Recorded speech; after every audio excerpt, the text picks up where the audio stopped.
उसी का बहुलक क्या निकलेगा? वर्ग निकलेगा। कितना निकलेगा? बहुलक वर्ग। बहुलक वर्ग के अंदर निकल जाएगा। इसके सीधा में कितना है? 35 से 45 है। तो ये जो फर्स्ट वाला जो L, इसको क्या बोलेंगे?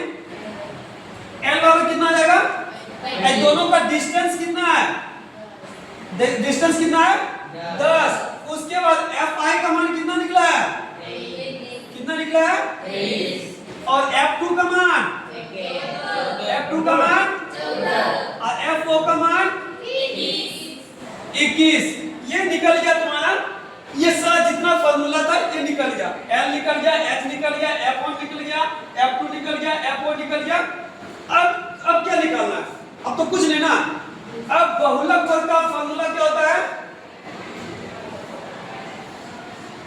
बहुलक वर्ग का फार्मूला क्या है?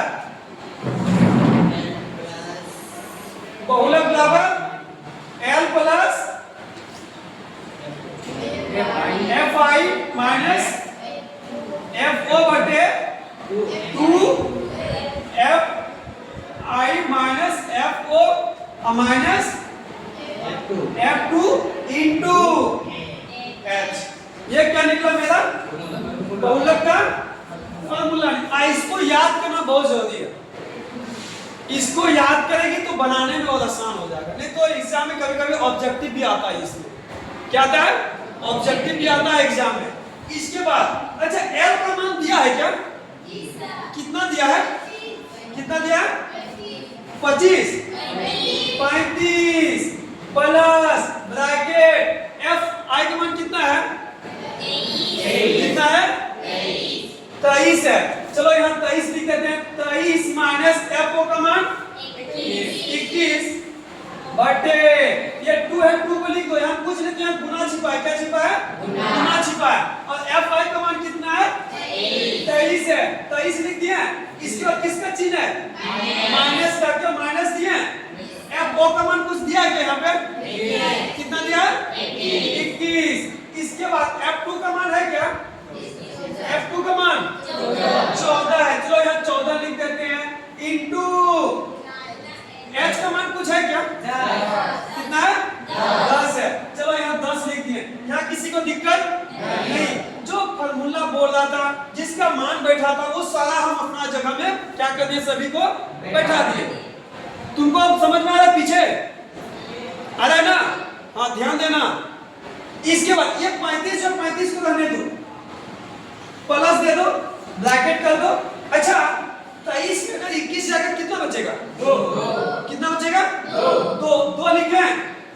और 23 गुना 46। गुड, बहुत अच्छा। ये माइनस माइनस प्लस, इन दोनों क्या हो जाएगा? जुड़ जाएगा। और सबसे बड़ी संख्या माइनस में तो यहाँ क्या हो जाएगा? माइनस 4 1 5 और 2 और 1 3 ब्रैकेट बंद। अब गुना। अच्छा इसको हम इस तरह लिख सकते हैं क्या? इसको हम इस तरह लिख सकते हैं यहाँ पे कि कितना है? 35 है प्लस ब्रैकेट हटा दो 2 बटे, इसको इससे घटाएंगे तो कितना हो जाएगा? कितना होगा? 11 होगा ना?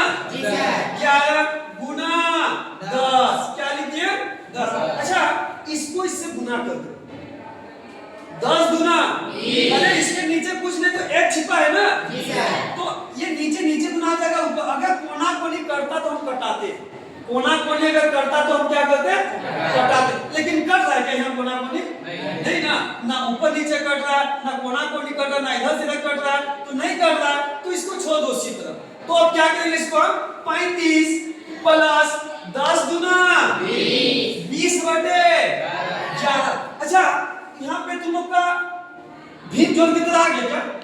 यहाँ पे हम 2 तरीका से बना सकते हैं। पहला, यहाँ इसके नीचे कुछ नहीं तो क्या है? 1 है। इसको हम भीम जोड़ के थ्रू भी बना सकते हैं, या तो इसको इससे भाग दे दो। 11 को अगर 20 से भाग देते हैं तो 11 गुना 22 ज्यादा हो जाएगा। 11 एक बार में घटे, अब कितना हो जाएगा? 9, फिर दशमलव 0, फिर उसी तरह 11 8 88, फिर उसी में क्या 2 आ गया, फिर उसी में 2 आ गया, फिर 0 देंगे, उससे 20। तो इसको हम लोग क्या इसमें लिख सकते हैं क्या?